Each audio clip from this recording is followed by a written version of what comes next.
I agree with the French imam who today called the slain journalists martyrs for liberty.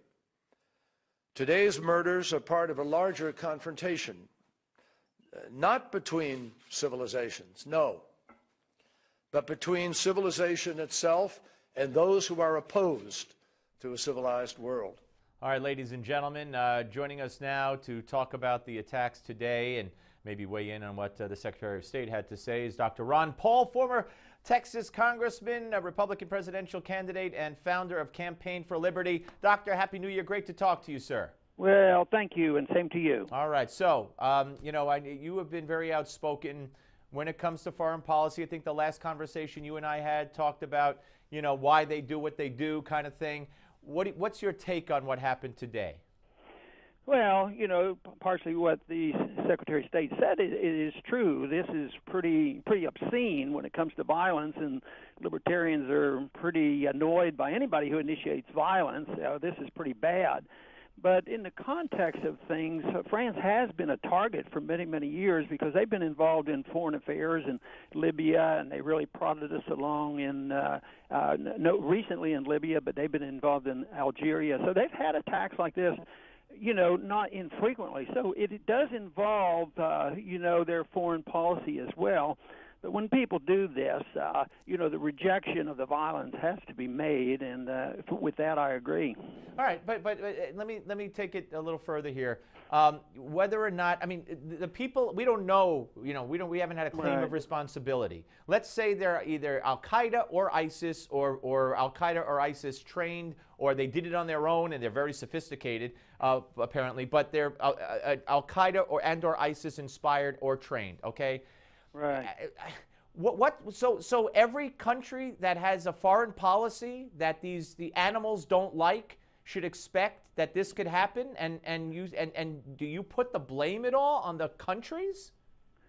No, I put blame on bad policy that we don't fully understand, and we don't understand what they're doing because the people who are objecting to the foreign policy that we pursue, they do it from a different perspective. They see us as attacking them and killing innocent people. So yes, they have it. This doesn't justify it, so don't put those words in my mouth. It doesn't justify it, but it explains it. And this is why I always say, if we had somebody do to us what we have done to so many countries in the Middle East, and how many people we've killed, and sending over drones and bombing, being involved in all these wars and supporting dictators one week and taking away the support, and the stupidity of us sending all those weapons into Syria, ending up in the hands of ISIS. And right now, we're even sending more weapons, because ISIS took all the American weapons. It's that overall policy which invites retaliation, and they see us as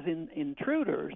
But it's a little bit more complex, when they hit us, either here at home and hit civilians, and what's happening in France. But I don't think you can divorce these incidents from the overall foreign policy. Would you separate? Let's say ISIS or Al Qaeda says you got Hillary Clinton's running for president, or a woman is running for president.